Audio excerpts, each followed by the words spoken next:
How you going, guys? You are here with the House of Lee new special series that we're going to be kicking off at M4A1 Gel Blaster. Here we are actually going to be teaching you guys a little bit on how to do your own tech work. So follow this journey and yeah, we'll kick it off today, guys. Before we get into the main event, we're actually gonna show you a little sneak peek of the brand new metal wells boxes that we have just received. So these ones have been upgraded from the last versions that you guys saw from the rocks a few months ago. Before I give you a complete rating of this gearbox, we're actually going to test it. So here's one I've taken down, and the first thing you're going to notice, unlike the last box, this one actually comes with a piston that has metal teeth. So if we just zoom in along here, you can see the metal teeth. So straight up, this one is going to be a lot stronger, as we had a few issues with the last lot of pistons breaking the actual pickup tooth there. So great to start with, but again, guys, I'm going to be putting one of these in my own personal blaster and one of these in Scott's blasters, and we're going to torture test them and see how they go, and then we'll get back to you with a proper review and rating on them. But for today, we are actually going to take you through J9 green O-ring and spring upgrade. So right here on the bench, we've got just your J9 nylon gearbox. This one has the nylon gears inside as well, which comes in your Gen 9s and your J10s. So let's get straight into this. First thing you're gonna do, guys, is we're gonna remove the spring. You've got your spring retainer in the back of the gearbox here. So I'm just gonna grab a flat blade, pop that flat blade in, twist, and then we are going to remove that retainer. They can be a little bit sticky, just like that one. Spring and retainer out. While we're still on this side here, we've got a little Allen key bolt here. Just going to undo that one. Flip the gearbox over. Then we have another run of your longer Allen key screws, or hex head screws, however you'd like to call them. Along the base of the gearbox are the long versions, and then running up to the top, then we have 4 of your shorter ones. And guys, be careful with these hex screws running across the top of the gearbox, as there is not much meat inside the top for these screws to thread into. So if you do clamp these down too hard, or you could say if your newton meters, or the amount of clamping force you're loading these screws up to, is too high, you're going to strip that nylon out. Alright, so once we've removed all of our screws, then going to place a finger on the top, and from the rear, just pull that gearbox housing apart. That's just the tappet returning to the front, lifting up the case, gonna reveal our gear set inside. Just gonna pull these out and have a look. This is a reverse lockout and a reverse lockout latch. Got your bevel gear there, spur gear, spur gear and sector gear. Alright, guys, moving on to the cylinder. Pop the cylinder up a little bit, then we're going to be able to pull the piston out. This little O-ring in here, this is the black standard O-ring. This is what we're looking to replace inside the gearbox. Just going to remove that O-ring, put it to one side. Grab yourself a nice green O-ring.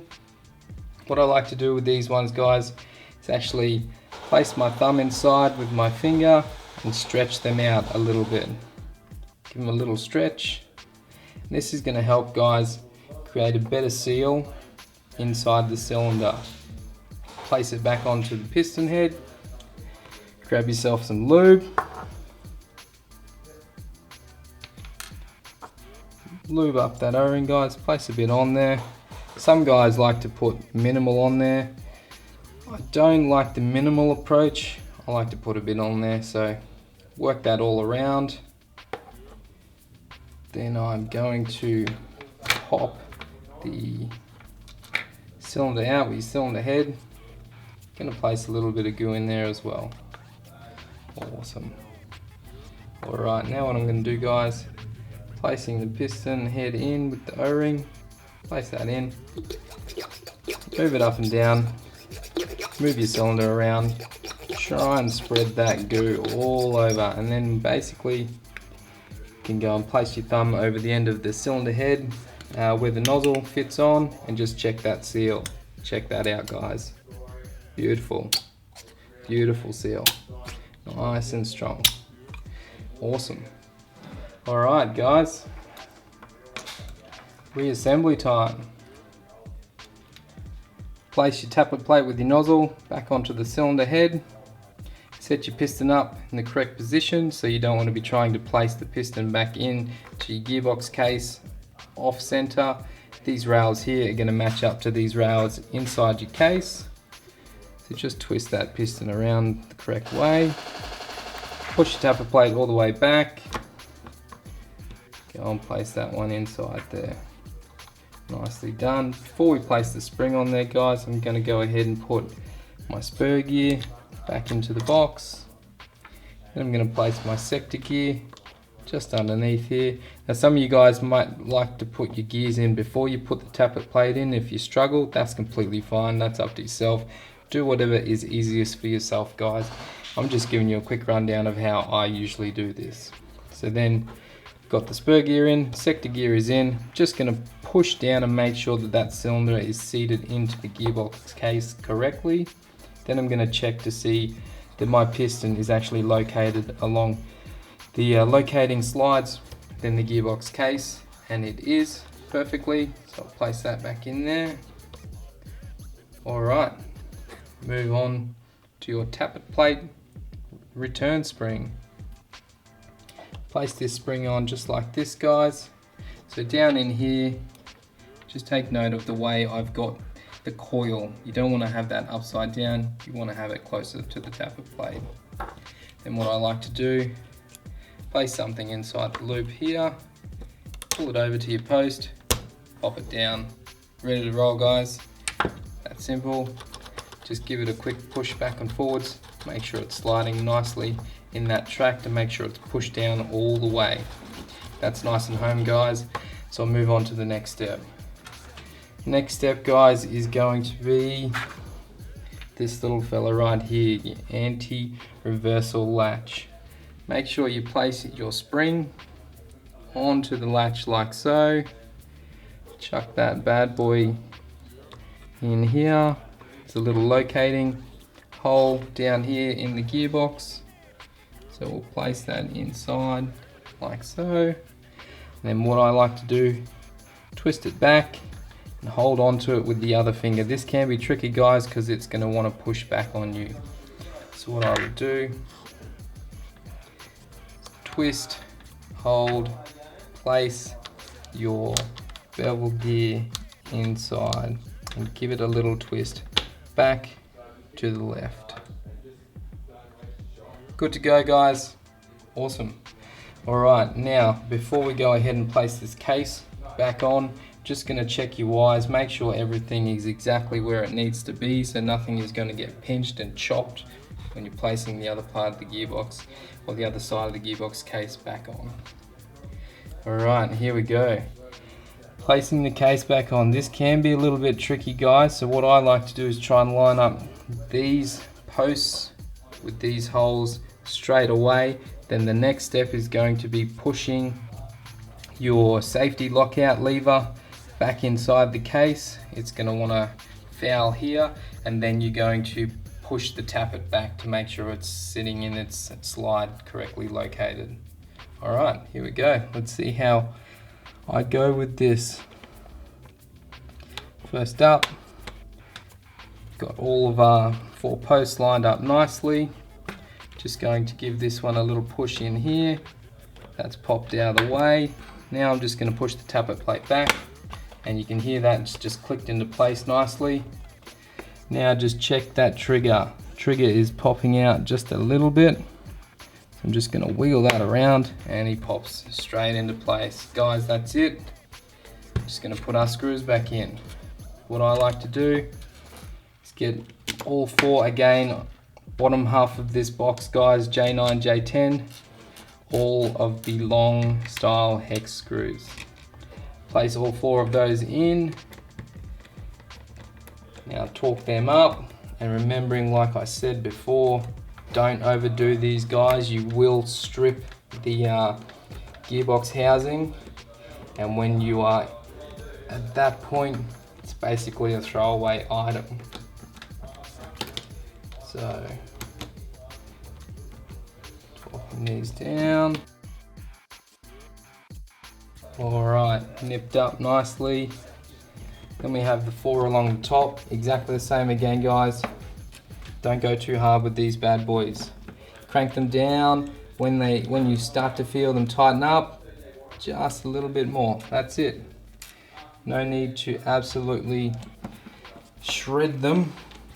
Just do them up a little bit more. Alright, so you've got your four along the top of the gearbox, guys. You've still got one left. That's because we flip this one back over. And just at the front here near your selector plate, just put that one back in. Alright. Next thing to do, guys, you can do this straight away. We did it earlier, but just double check again that your tappet blade is functioning correctly. It's moving backwards freely and it's springing back forwards with no binding. So you definitely want to check that. If that's binding up and moving back slowly, you're going to have feed issues. So this one's functioning beautifully. Awesome. Alright. Last thing to do, guys, spring. We've got an M90 spring here that we do sell down here at Sunny Coast M4A1 and all of our other stores, if not online. SHS piano wire style M90 spring. This one is an unequal spring. With these gearboxes and the green O-ring, you can see power levels going from that 220, 230 FPS up to 280, 300 depending on barrel setup. Great little upgrade. What I'm going to do is take the tightly bound section of the spring. You've got tightly bound that opens up and another tight little binding.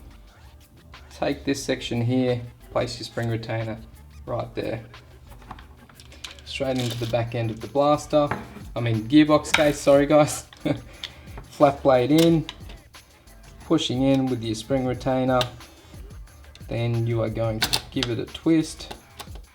Locks into place. Beautiful, guys. That's it. We are basically done. Give it a quick little check with your selector plate. That's functioning, locking out. Functioning beautifully. Tappet turns, functioning beautifully. Yeah, if you want, you can then push yourself a long screwdriver down the center just to check your piston as well.